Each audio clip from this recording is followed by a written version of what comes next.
Today, we're going to read the story of Ferdinand.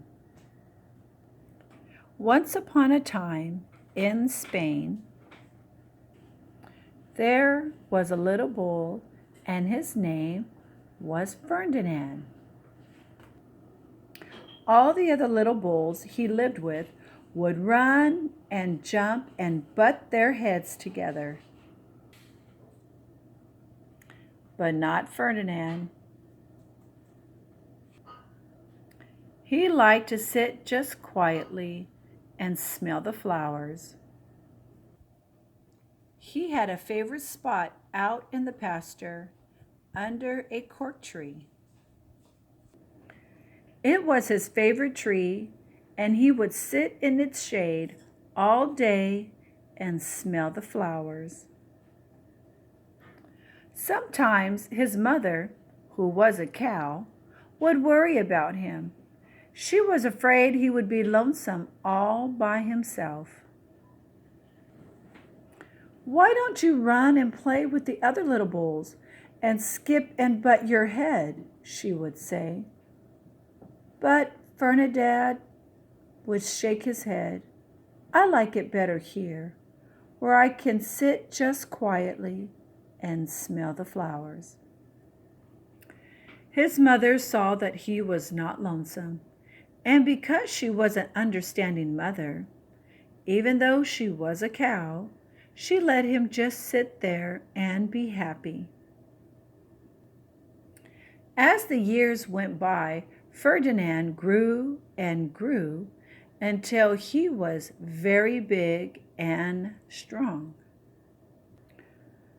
All the other bulls who had grown up with him in the same pasture would fight each other all day.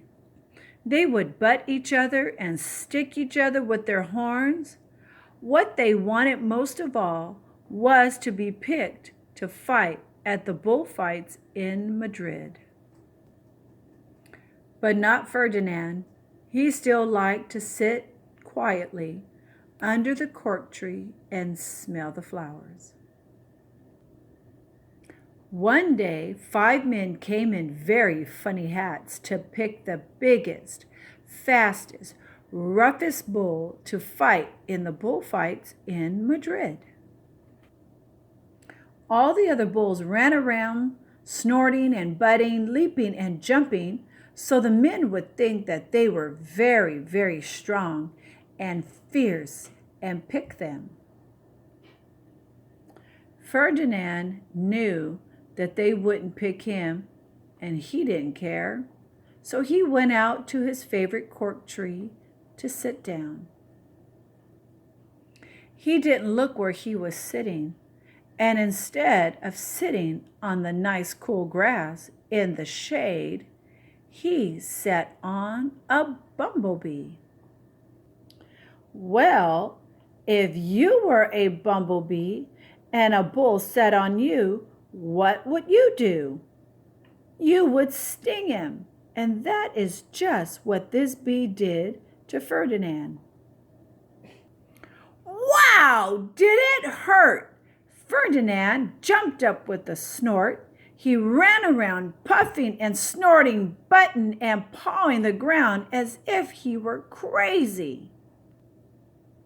The 5 men saw him, and they all shouted with joy. Here was the largest and fiercest bull of all, just the one for the bullfights in Madrid. So they took him away for the bullfight day in a cart. What a day it was! Flags were flying, bands were playing, and all the lovely ladies had flowers in their hair. They had a parade into the bull ring.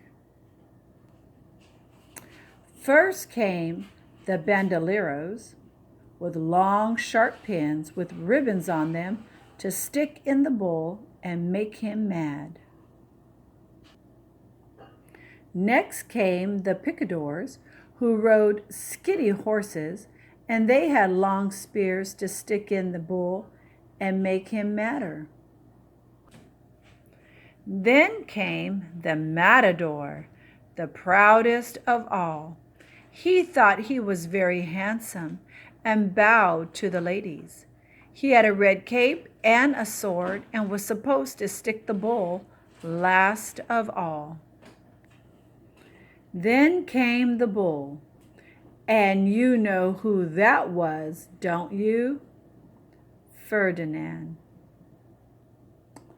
They called him Ferdinand the Fierce, and all the banderillos were afraid of him, and the picadors were afraid of him, and the matador was scared stiff.